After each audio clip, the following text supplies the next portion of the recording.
Preparativos para a Páscoa. O rei Ezequias enviou uma mensagem a todo Israel e Judá e escreveu cartas para o povo de Efraim e Manassés. Convidou todos a virem ao templo do Senhor em Jerusalém para celebrar a Páscoa do Senhor, o Deus de Israel. O rei, seus oficiais e toda a comunidade de Jerusalém decidiram celebrar a Páscoa um mês depois da data estabelecida. Não conseguiram celebrá-la na data prescrita, porque não havia como purificar sacerdotes em número suficiente até esse dia, e o povo ainda não tinha se reunido em Jerusalém. Esse plano para celebrar a Páscoa pareceu bom ao rei e a toda a comunidade. Assim, fizeram uma proclamação em todo Israel, desde Berseba, ao sul, até Dan, ao norte, convidando todos a virem a Jerusalém para celebrar a Páscoa do Senhor, o Deus de Israel. Fazia tempo que essa festa não era celebrada por um grande número de pessoas, como a lei exigia. Por ordem do rei, mensageiros foram enviados a todo Israel e Judá. Levavam cartas que diziam: ó israelitas, voltem para o Senhor, o Deus de Abraão, Isaque e Israel, para que ele se volte para nós, os poucos que sobrevivemos à conquista pelos reis assírios.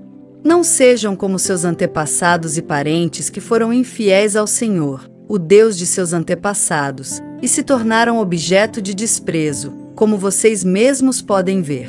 Não sejam teimosos, como eles foram, mas submetam-se ao Senhor.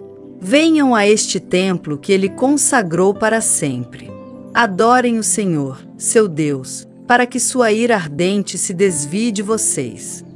Pois, se voltarem para o Senhor, seus parentes e seus filhos serão tratados com bondade por aqueles que os capturaram e voltarão a esta terra. Pois o Senhor, seu Deus, é cheio de graça e compaixão.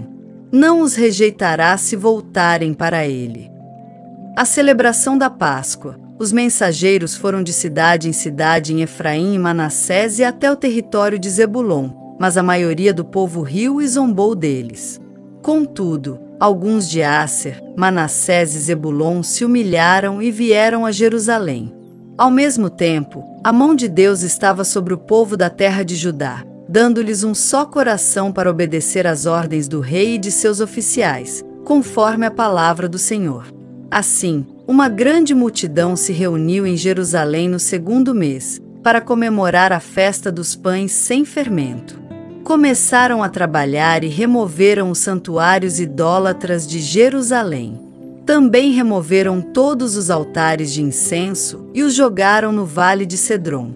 No 14º dia do segundo mês, o povo abateu o cordeiro pascal. Isso deixou os sacerdotes e levitas envergonhados, por isso se purificaram e trouxeram holocaustos ao templo do Senhor. Tomaram seus lugares no templo, conforme a instrução da lei de Moisés, homem de Deus. Os levitas trouxeram sangue dos sacrifícios para os sacerdotes, que o aspergiram sobre o altar. Visto que muitas pessoas não haviam se purificado, os levitas tiveram de abater para elas o cordeiro pascal, a fim de consagrá-las ao Senhor. A maioria dos que vieram de Efraim, Manassés, Issacar e Zebulon não havia se purificado. Mas o rei Ezequias orou por eles e foi permitido que comessem a refeição pascal, embora isso fosse contrário aos requisitos da lei. Pois Ezequias orou, que o Senhor, que é bondoso, perdoe aqueles que resolveram buscar o Senhor, o Deus de seus antepassados, mesmo que não estejam devidamente purificados conforme os padrões do santuário. E o Senhor ouviu a oração de Ezequias e perdoou o povo. Então os israelitas que estavam em Jerusalém comemoraram com grande alegria durante 7 dias a festa dos pães sem fermento. A cada dia, os levitas e os sacerdotes louvavam o Senhor com instrumentos ressoantes. Ezequias elogiou todos os levitas pela aptidão que demonstraram no serviço ao Senhor. A celebração prosseguiu por 7 dias. Apresentaram ofertas de paz, e o povo agradeceu ao Senhor, o Deus de seus antepassados. Toda a comunidade resolveu continuar com a festa por mais 7 dias, de modo que celebraram com alegria por mais uma semana. Ezequias, rei de Judá, deu à comunidade 1.000 novilhos e 7.000 ovelhas para as ofertas, e os oficiais deram 1.000 novilhos e 10.000 ovelhas e cabras.